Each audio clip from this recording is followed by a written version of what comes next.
Real number का video number 2 देखने वाले हैं। इसमें हम लोग देखेंगे केस स्टडी, और ये जो 4 केस स्टडी हम लोग इसमें देखेंगे जो कि प्रीवियस ईयर क्वेश्चन से लिया गया है और साथ ही साथ सैंपल को लिया गया है। जैसा कि आपको पता है कि इस बार जो 3 महीने का एग्जाम बचा है, इसमें मैं आप लोगों के लिए मैथ्स और साइंस का हर एक चैप्टर का 3 वीडियो लेकर के आ रहा हूँ, जिसमें कि पहला वीडियो में एमसीक्यू होगा, हर एक चैप्टर का एमसीक्यू, उसके बाद केस स्टडी और असर्शन रिजल्ट। हर एक चैप्टर का 3 वीडियो होगा। इतना देख लेते हो, मेरे साथ फॉलो करते हो 3 मंथ के लिए, तो आपको मैथ्स और साइंस में जो सबसे कंफ्यूजिंग पार्ट होता है केस स्टडी, असर्शन रिजल्ट और एमसीक्यू, ये साइंस से एक भी क्वेश्चन नहीं छूटने वाला, ये मेरा एकदम गारंटी है। अगर आप हमको फॉलो करते हो और जो मैं बोलता हूँ अगर उस तरह से आप पढ़ते हो तो ठीक है। तो चलो आज जारी करते हैं, हम लोग वीडियो को स्टार्ट करते हैं। 4 क्वेश्चन में आते हैं। सबसे पहला केस स्टडी क्या बोलता है बच्चा?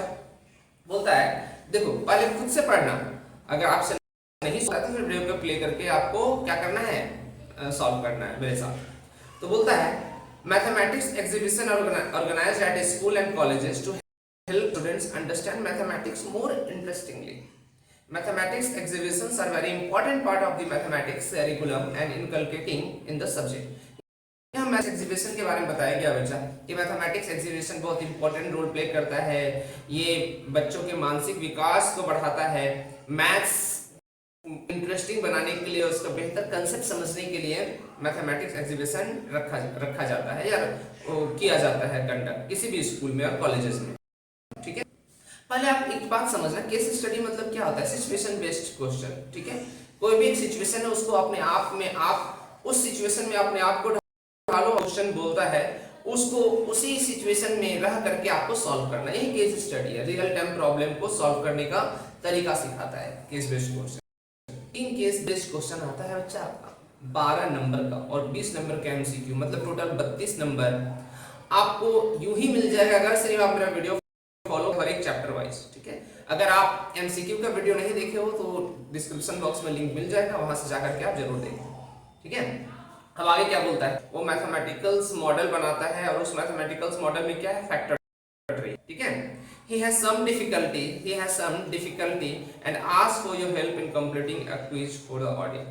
अब उसको कुछ डिफिकल्टी हो गया, इसलिए आपसे बोलता है कि आप उसको हेल्प करो, ऑडियंस को उसको सॉल्व करने के लिए, मतलब जितने लोग देखने आए हैं उसको क्या करने के लिए, हेल्प, बच्चे को हेल्प करोगे कि वो समझा सके ऑडियंस। ठीक है, अब आते हैं क्या, फिर नेक्स्ट बोलता है, based on the given passage answer the following question. इस पैसेज को पढ़ करके आपको जो क्वेश्चन दिया गया उसका आंसर देखना है। देखो ये क्या है बच्चा, आपको जो नहीं दिख रहा होगा तो ये x है, ये क्या है, x है, ये क्या है, 5 है, ये 2783 यहाँ भी आप देख पा रहे होगे, देखो यहाँ भी आप देख पा रहे हो। ठीक है, सेम चीज है, वो फैक्टर ट्री को यहाँ पर मैं सेम आपके लिए क्या किया हूँ, यहाँ पे जस्ट एक मैं बॉक्स के ड्रॉ कर दिया हूँ। तो चलो अब आई थिंक सबको समझ में आ गया होगा केस स्टडी क्या बोलता है। अब आते हैं क्वेश्चन में। क्वेश्चन बोल रहा है, what is the value of x? x का वैल्यू क्या है? तो आप यहाँ बच्चा ये x, ये क्या है, ये x का वैल्यू पूछ रहा है, तो x का वैल्यू कैसे होगा? 5 और 2783 को मल्टीप्लाई करने के बाद ही आएगा ना, तो x इज इक्वल टू, देखो कितना आसान है question. x is equal to, यहाँ देखो क्या है, 5 इंटू 2783, 5 इंटू 2783।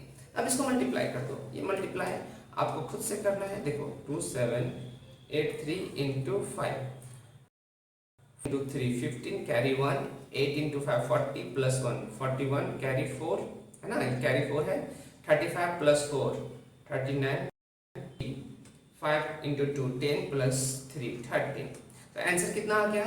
1395। इसका आंसर कितना हो गया बच्चा?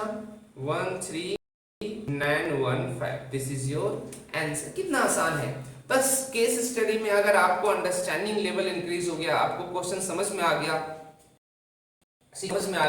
तो चीजें बहुत आसान हो जाएगा। चलिए नेक्स्ट क्वेश्चन देखते हैं इसी केस स्टडी का। What will be the value of y? y का वैल्यू क्या होगा? देखो y कहाँ है, यहाँ पे y है, y कहाँ है, यहाँ पे y है। सेम चीजें यहाँ रिवर्स हो गया थोड़ा।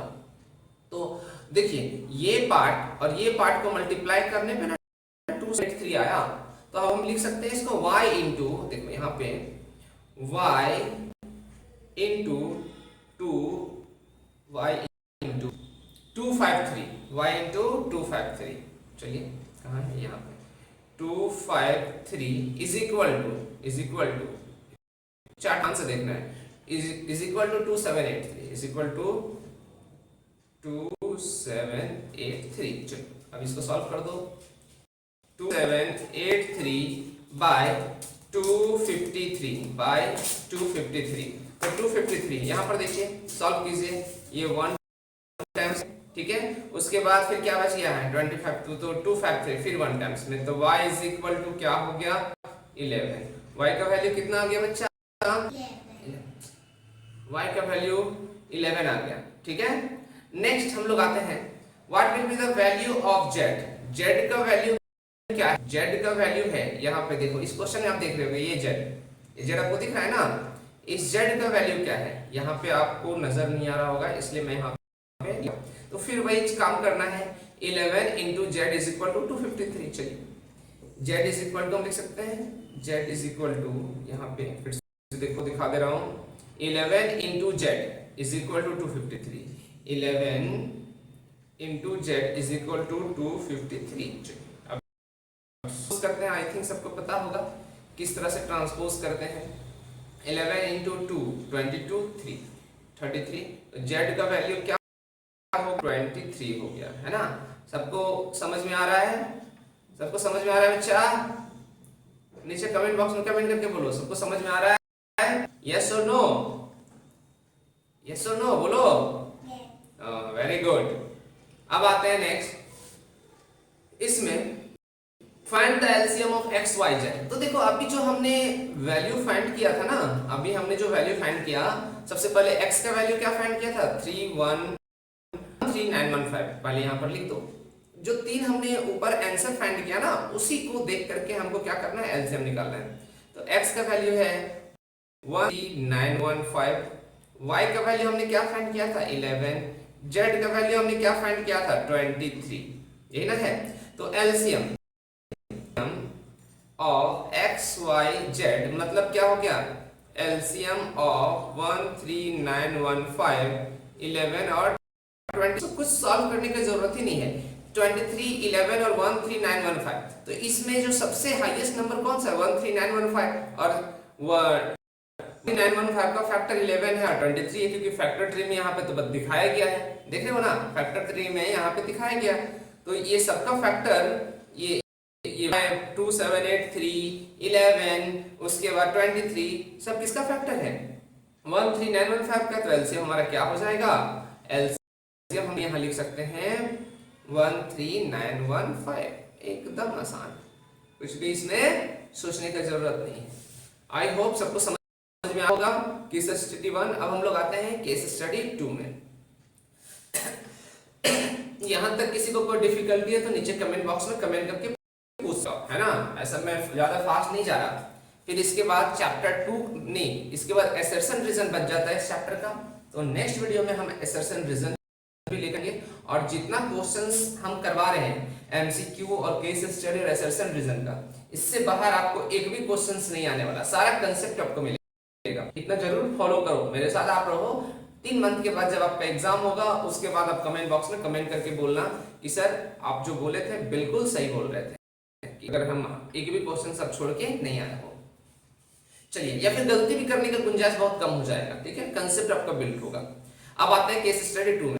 केस 2 क्या बोलता है, morning walk may help improve your mental clarity and ability to focus throughout the day. A recent study found that old adults who started their days with a morning walk improved their cognitive functions better than those who have remained sedentary. Walking may also help you think more creatively. 3 students step off together on a morning walk. Their steps measure 80 centimeter, 85 metre, 90 centimetre respectively. तो इस case study में बोलता है बच्चा कि morning walk जो आपका mental ability को और बहुत ज्यादा शार्प करता है, और जो ओल्डर एडल्ट्स हैं वो स्टार्टेड करते हैं अपना डे को कॉग्निटिव मतलब मानसिक विकास को बढ़ाने के लिए क्या सुबह वॉक करना चाहिए, या फिर आपके लिए भी बहुत बेहतर है। ये रियल टाइम बेस्ड क्वेश्चन है, इसमें ज्यादा इस सिचुएशन में अपने आप को ढाल के देखो। तो इसी चीज को फिर बोलता है, हम लोग आते हैं लास्ट इसका मेन कंक्लूजन पे कि 3 स्टूडेंट हैं वो सुबह सुबह मॉर्निंग वॉक करता है। तो जब मॉर्निंग वॉक करता है तो अलग अलग अपना जो एक स्टेप होता है उसका लेंथ अलग अलग होता है। जिसका ज्यादा हाइट है उसका लेंथ स्टेप ज्यादा होगा, जिसका कम हाइट है उसका लेंथ स्टेप का जो लेंथ होगा वो कम होगा। तो पहला स्टूडेंट्स जो एक स्टेप लेता है वो 80 सेंटीमीटर का, दूसरा स्टूडेंट्स एक स्टेप लेता है वो 85 सेंटीमीटर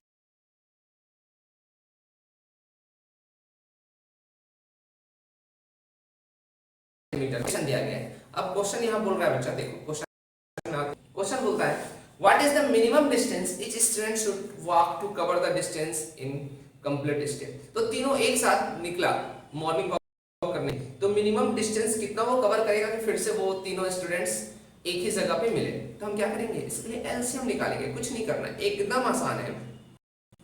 देखो एलसीएम खुद से निकालने का कोशिश करो। एलसीएम पहला क्या है 85, 80, 85 और 90, ठीक है। तो सबसे पहले लिखते हैं हम लोग 80 का क्या हो जाएगा 40, उसके बाद क्या होगा 20, उसके बाद क्या होगा 10, फिर क्या होगा 25। तो देखो अब हम लिख सकते हैं यहाँ पे 80 को 2 raise to the power 4 into 5, ठीक है। उसके बाद है 85 का देखते हैं 8 5 13 नहीं 5 से हो जाएगा, 5 1 7 17 टाइम्स में क्या हो गया बच्चा 5 into 17। और उसके बाद क्या है 90।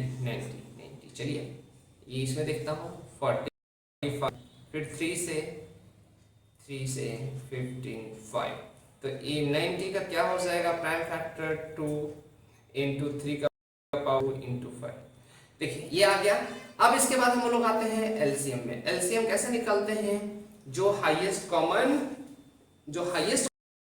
होता है उसको हम लोग लेते हैं।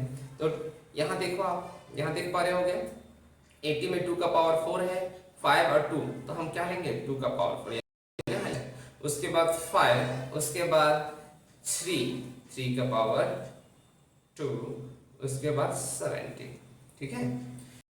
ये अब इसको आप मल्टीप्लाई करोगे 2 का पावर 4 मतलब कितना हो गया 2 4 8 16 into 5 into 9 into 17। तो अब इसको मल्टीप्लाई करो 16 into 5 80 into 9 into 17। अब इसको 720 into, तो मल्टीप्लाई कीजिए 720 into 17, ठीक है।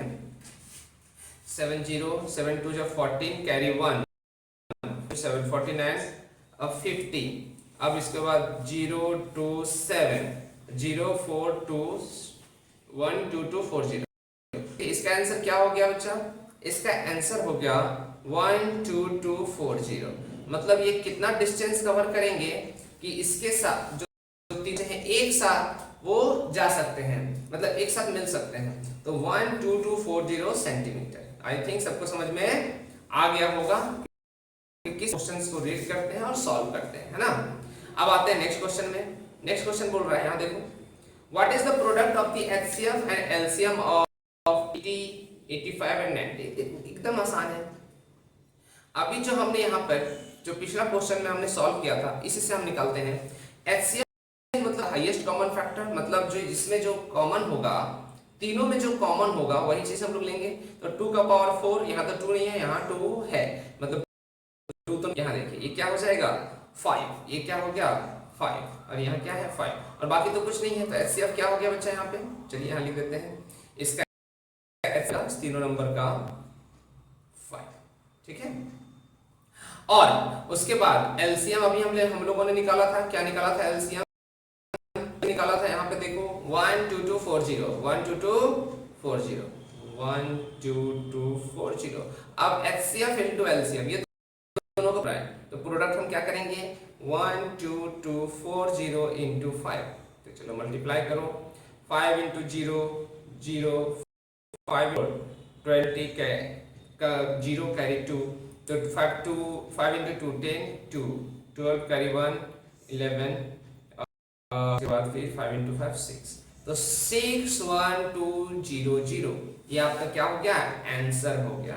आई होप कि सबको समझ में आ रहा होगा किस तरह सॉल्व करते हैं। बहुत इजी है, इससे आसान रियल नंबर बहुत इजी चैप्टर है, अगर इससे केस स्टडी आपका रहता है तो आपके लिए बहुत बेनिफिशियल होगा, है ना।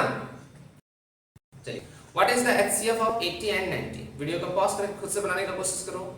एचसीएफ ऑफ 80 एंड 90 यहाँ पर ही हम लोग देख लेंगे, यहाँ पर हम लोग देख लेंगे जो हमने सॉल्व किया था 80 और 90। 80 का हमने क्या, 80 का क्या लिखा है बच्चा, प्राइम फैक्टर 2 का पावर 4 इंटू 5, 2 का पावर 4, चलो लिखा 2 का पावर 4 इंटू 5।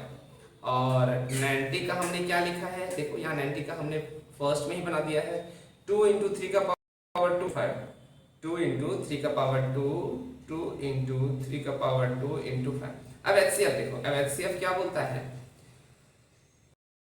जो कॉमन होगा वो, तो यहाँ 2 का पावर 4 है, यहाँ 2 है तो 2 ही कॉमन है ना, 2 का पावर 4, 2 का पावर 4 मतलब 2 का पावर 2 इंटू 2 इंटू 2 इंटू 2, 4 बार और यहाँ एक बार, 2 है प्लस 5, ये 5 और 5 तो 2 है, 2 इंटू 5 तो एचसीएफ क्या हो गया, 10 हो गया। इजी है, समझ, बहुत आसान है। चलिए अब नेक्स्ट आते हैं, इसी में 4 क्वेश्चंस। देखो एग्जाम में आपका 3 क्वेश्चन होगा लेकिन एक और में रहेगा, लेकिन मैं और ऑप्शन भी यहाँ पे 4th में डाल दिया हूँ, है ना। 1 नंबर 2 नंबर 1 नंबर ऐसा रहेगा क्वेश्चन, या 1 नंबर 1 नंबर 2 नंबर इस तरह रहता है, और एक जो 2 नंबर होता है उसमें और रहता है। लेकिन मैं आपको यहाँ पर देख पा रहे हो गया कि 4 क्वेश्चन मैं यहाँ पर दे के रखा हूँ, क्योंकि और का क्वेश्चन को मैं प्रैक्टिस करवा दे रहा हूँ। एग्जाम में आप अपने अकॉर्डिंग वहां पे चूज करोगे, लेकिन यहाँ पे आपको सॉल्व करना जरूरी है प्रैक्टिस करने के लिए। बोल रहा है find the sum of the exponent of the prime factor of the total distance. Total distance का जो प्राइम फैक्टर है उसका सम क्या होगा। तो देखो टोटल डिस्टेंस हमने कितना निकाला था बच्चा, टोटल डिस्टेंस हमने निकाला था, what is the minimum total distance 12240। तो 12240 को हम क्या करेंगे, टोटल डिस्टेंस है, यहाँ पे टोटल डिस्टेंस है 12240। अब 12240 का प्राइम फैक्टर निकालते हैं, 12240 प्राइम फैक्टर निकाल, तो 2 6 हो गया, 1 हो गया, 2 हो गया, 0 हो गया। चलिए बहुत अच्छा, फिर 2 3 0 6 3 0 6 0, ठीक है। चलिए ये फिर 2 15 3 0, फिर 2 फिर 2 2 2 7 1 6 5। चलिए बहुत अच्छा। अब उसके बाद 3 से 3 2 जा 6 1 3 5 जा 15 3 5 जा 15, फिर 10, फिर 3 से हो जाएगा 3 8 25। चलिए बहुत अच्छा। फिर यहाँ आपका 5 से 17। तो यहाँ पर प्राइम फैक्टर क्या हो गया इसका, इसका प्राइम फैक्टर हो गया 2 का पावर 1 2 3 इंटू 3 का पावर 2, 3 का पावर 2, 5 का पावर 1 और 17 का पावर 1। क्या ये आंसर है? नहीं, ये आंसर नहीं है। बोलता है कि यहाँ पे जो एक्सपोनेंट का टोटल सम है उसका वैल्यू, तो 2 का पावर 4, एक्सपोनेंट क्या है 4 है, ये जो पावर दिख रहा है ना आपको इसी का एक्सपोनेंट बोलते हैं। हम का वैल्यू क्या होगा, तो 4 + 2 + 1 + 1, आंसर कितना हो गया 8। यही हो गया आपका answer, it is your answer. I hope सबको समझ में आ गया होगा। 2 केस स्टडी हम लोगों ने कर लिया। अब आते हैं नेक्स्ट थर्ड केस स्टडी में। थर्ड केस स्टडी क्या बोलता है बच्चा, थर्ड केस है to enhance the reading skill of grade 10 student, the school nominates you and 2 of your friends to set up a class library. There are 2 students in section B of grade 10. There are 32 students in section A and 36 students in section B. तो बोलता है यहाँ पे कि 2 means reading skill को बढ़ाने के लिए क्लास 10 के स्टूडेंट के लिए स्कूल जो नॉमिनेट करता है आपको और आपके 2 फ्रेंड को, और एक लाइब्रेरी सेटअप करने के लिए, और जो क्लास 10 के बच्चों के लिए बोला गया है। तो क्लास 10 में टोटल 2 सेक्शन है, सेक्शन ए और सेक्शन बी। उसमें बोलता है सेक्शन ए में 32 बच्चे, सेक्शन बी में 36 बच्चे हैं। ये क्वेश्चन का सिचुएशन हो गया, मतलब केस स्टडी का सिचुएशन हो गया। अब आते हैं नेक्स्ट क्वेश्चन में आते हैं। 1 मिनट में क्वेश्चन ला रहा हूँ। अब बोलता है कि इस पैसेज को रीड कीजिए और आंसर दीजिए, इस क्वेश्चन का आंसर दीजिए, ठीक है। तो बोलता है what is the minimum number of books you will acquire class library so that they can distributed equally among students of section A and section B. कि मिनिमम कितना नंबर ऑफ आपको बुक चाहिए दोनों सेक्शंस के हर एक बच्चे को बराबर बराबर बुक दिया जाए। तो अब इसके लिए डेफिनेट सी बात है बच्चा कि आपको क्या निकालना पड़ेगा, एलसीएम निकालना पड़ेगा। तो चलिए किसका एलसीएम लेंगे। पहला सेक्शन ए में 32 स्टूडेंट है, सेक्शन बी में 36 स्टूडेंट है। तो 32 का प्राइम फैक्टर करते हैं 2 16 2 8 2 4 2 2 2 1। तो 32 को हम क्या लिख सकते हैं, 32 का पावर 1 2 3 4 5। बहुत अच्छा। अब आते हैं नेक्स्ट, बोलता है इसमें नेक्स्ट है 36 स्टूडेंट। 36 स्टूडेंट, 36 का करते हैं हम लोग प्राइम फैक्टर 2 18 2 9 3 इंटू 3। तो देख 6 का हम लिख सकते हैं 2 raise to the power 2 into 3 raise to the power 2। अब एलसीएम इसका लेना है, क्या लेना है, एलसीएम। तो एलसीएम कैसे लेते हैं आपको पता होगा, जो हाईएस्ट रहता है नंबर और जो हाईएस्ट कॉमन रहता है और जो बाकी बचा हुआ नंबर अप्लाई करता है। तो 2 का पावर 5 इंटू 3 का पावर 2। तो 2 का पावर 5 कितना हो गया 32 इंटू 9। तो 32 इंटू 2 18 कैरी 1 27 28। तो देखो मिनिमम नंबर ऑफ बुक कितना चाहिए 288, 288 बुक। तभी हम इक्वल पार्ट्स में क्या कर सकते, इक्वल नंबर ऑफ बुक्स क्या कर सकते हैं, डिस्ट्रीब्यूट कर सकते हैं सेक्शन ए में और सेक्शन बी दोनों में। आई होप सबको समझ में आ गया होगा। अब आते हैं क्वेश्चन नंबर 2 में। देखो क्वेश्चन नंबर 2 क्या बोलता है, if the product of two positive integer is equal to the product of their HCF and LCM, the HCF of 32 और 36। तो ये आपको पता है बच्चा कि यहाँ पर एचसीएफ निकालने के लिए बोल रहा है। तो एचसीएफ इंटू एक आपको पता होना चाहिए, HCF into LCM is equal to product of two number, यही है। तो एचसीएफ हमको निकले बोल रहा है और एलसीएम हमने अभी निकाला है, कहाँ गया 288। एलसीएम हमने निकाल लिया था, पिछला क्वेश्चन का कंसेप्ट भी यूज करना होगा आपको ना। 288 क्या 28 is equal to product of two number, तो 32 इंटू 36। देखिए तो HCF is equal to 32 into 36 by 288। ठीक है, अब इसको रिड्यूस करो, ये 16 टाइम्स में कट गया, ये 144, फिर 8 टाइम्स में ये 72, तो 9 टाइम्स में ये कट गया, 9 4 जा 36। तो एचसीएफ क्या हो गया बच्चा, एचसीएफ हो गया 4। सबको समझ में आ रहा होगा कि किस तरह से हम चीजों को फाइंड आउट करते हैं। एचसीएफ कितना हो गया 4, कितना आसान है, बस समझने का फेल है, बहुत आसान है। 36 को बोलता है कि 36 can be express as the product of its prime. As 36 को इसका प्राइम के प्रोडक्ट में लिखना है। तो एकदम बहुत इजी सब क्वेश्चन अगर आ गया आपका तो ये हलवा हो जाएगा आपके लिए, एकदम हलवा। देखिए है ना, तो हम क्या लिख सकते हैं 6 का 2 का पावर 2 इंटू 3 का पावर 2 लिखिए, आ गया आंसर 2 का पावर 2 इंटू 3 का पावर 2। आई होप सबको समझ में आ रहा होगा। चलिए नेक्स्ट बोलता है कि ये कौन सा नंबर है, देखो एकदम आसान है, ये 7 इंटू 11 इंटू 13 इंटू 15 प्लस 15 है। ये प्राइम या कंपोजिट ये पूछ रहा है ना, कि प्राइम नंबर है या कंपोजिट नंबर है। तो ये एक टर्म्स है और ये एक टर्म्स है, बीच में क्या मेरा प्लस है, तो हम इसको 15 को निकाल देते हैं। देखते हैं अगर 2 फैक्टर से ज्यादा होगा तो कंपोजिट हो गया और 2 ही फैक्टर होगा तो प्राइम हो गया। तो निकाल दिए 15 कॉमन निकाल दिया हमने, क्या बच गया 7 इंटू 11 13 इंटू 1 प्लस 1। ठीक है, अब यहाँ 15 7 इंटू 11 77 इंटू 13 प्लस, ठीक है यही हो गया। अब यहाँ पे 77 इंटू 13 77 इंटू 13 मल्टीप्लाई करो, यहाँ कर दे रहा हूँ मैं 77 इंटू 13 7 3 1 2 7 3 21 22 23 1 7 7 1 7 8 9 10 कैरी 1 10। तो यहाँ 15 इंटू 1 यहाँ पे 1 0 0 1 प्लस 1, तो हम लिख सकते हैं इसको 15 इंटू 1 0 0 2। अच्छा अब एक और नंबर 1 तो सबका होता है, यहीं से हमको पता चल गया कि इसका कितना फैक्टर है, मोर देन 2 फैक्टर है, 1 इंटू 15 इंटू 1 0 0। और आगे भी कर सकते हैं, हम इसको ब्रेक कर सकते हैं 1 into 3 into 5 into 1 0 0 2।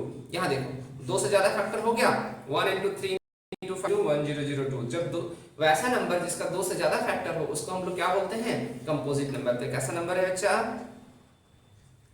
Composite number है। आई होप सबको समझ में आ गया होगा किस तरह से चीजों को सॉल्व करते हैं, है ना। चलिए अब आते हैं नेक्स्ट केस स्टडी में। स्टडी 4 इस चैप्टर का आखिरी केस स्टडी। यार ये चारों केसेस अगर आप यहाँ तक रुके हो मतलब आप सिंसियर स्टूडेंट हो, आपके अंदर एक कीड़ा है अच्छा मार्क्स लाने का, अच्छे लाने का, और आप डेडिकेशन के साथ कोई भी चीज को फॉलो करते हो, है ना। अगर यहाँ तक आप सिंसियरिटी के साथ आप रुके हो, पेन कॉपी लेकर के बैठे हो, सॉल्व करते जा रहे हो साथ ही साथ, मतलब you are the bright student, ठीक है। चलिए case study 4 seminar is being conducted on an educational organization where the participants educators of different subject. The number of participants in Hindi, English and Mathematics are 60, 84 and 108 respectively.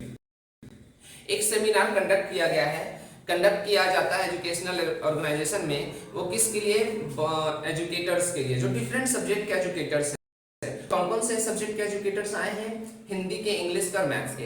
Hindi के कितना है 60, maths के और English का कितना है 84 और maths के कितना है 100। ये सिचुएशन दिया हुआ है, केस स्टडी है।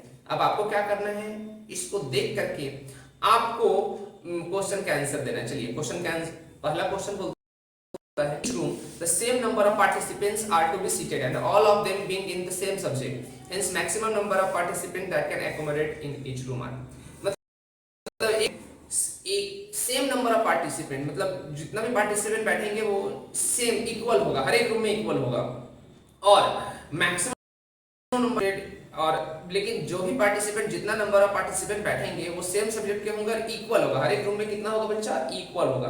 तो बताओ एक रूम में मैक्सिमम पार्टी कितना बैठेंगे, तो एकदम इजी सा बात है, इजी सा क्वेश्चन है कि आपको क्या कर देना है, एचसीएफ ले लेना है। किसका एचसीएफ, 60, 84 एंड 108, 60, 84 एंड 108। चलिए सबसे पहले 60, 84 और 108।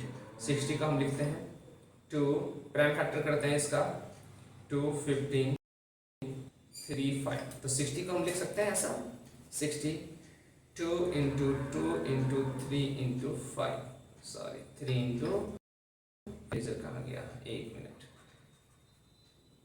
ठीक है, 2 into ये यहाँ 2 का पावर 2 कर दे रहा हूँ, यहाँ ये 3 हो गया है ना, इन 2 का पावर 2 into 3 into 5, ठीक है। अब 84 का 2, 42, 21, 37, तो 84 का क्या हो जाएगा, 2 का पावर 2 into 7।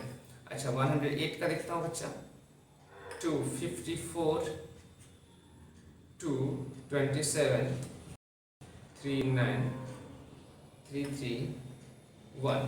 तो 108 का हम लिख सकते हैं इसको 2 raised to the power 2 into 3 raised to the power 2। अब इसका एचसीएफ यहाँ देखो, 2 का पावर 2, 2 का पावर 2, 2 का पावर 2 तीनों में है, यहाँ 3, 3 और 3 है ना, 3 का पावर 2, 3 का 1, 3 का पावर 1, बाकी 5, 7 तीनों में नहीं है। तो एचसीएफ क्या हो जाएगा, 2 का पावर 2 और 3, तो क्या हो गया 4 into 3, तो हो गया एचसीएफ 12। और आंसर इज 12। मतलब एक क्लास में कितने टीचर्स बैठेंगे सेम सब्जेक्ट का, 12। हर एक क्लास में कितने कितने टीचर्स, 12 टीचर्स। आई होप सबको समझ में आ गया होगा। अब आते हैं, what is the minimum number of rooms required during the event. Minimum number of room कितना रिक्वायर होगा इस इवेंट के लिए। तो आप समझो एक रूम में 12 टीचर और 2 नंबर ऑफ टीचर, जितना टोटल नंबर है उसको 12 से डिवाइड करेंगे ना, तो टोटल नंबर ऑफ टीचर कितना है, देखिए टोटल नंबर ऑफ टीचर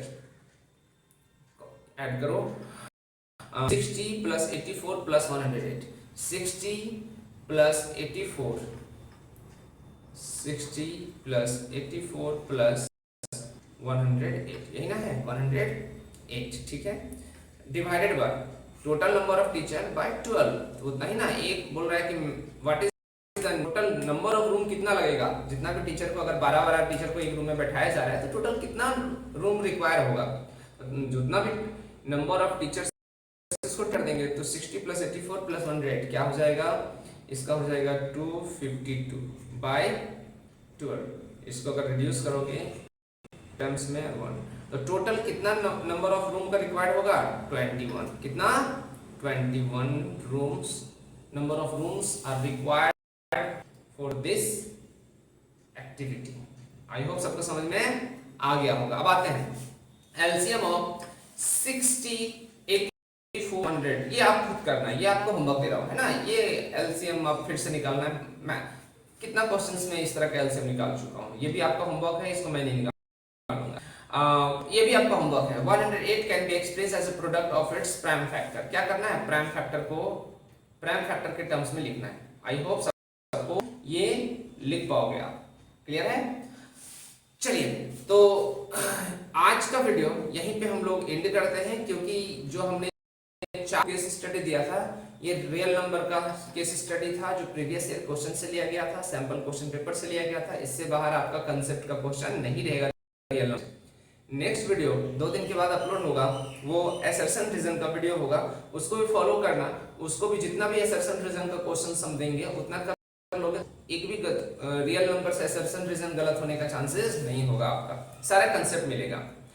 फिर चैप्टर 2 स्टार्ट करेंगे, फिर chapter 3, chapter 4 start like that. और फिर हम लोग जब मैथ्स खत्म हो जाएगा तो फिर साइंस का चैप्टर वाइज हम एमसीक्यू, असर्शन रीजन और केस स्टडी लेकर के आएंगे, जिससे कि आपका मैथ्स का एकदम अच्छे से आप मार्क्स स्कोर कर पाओ।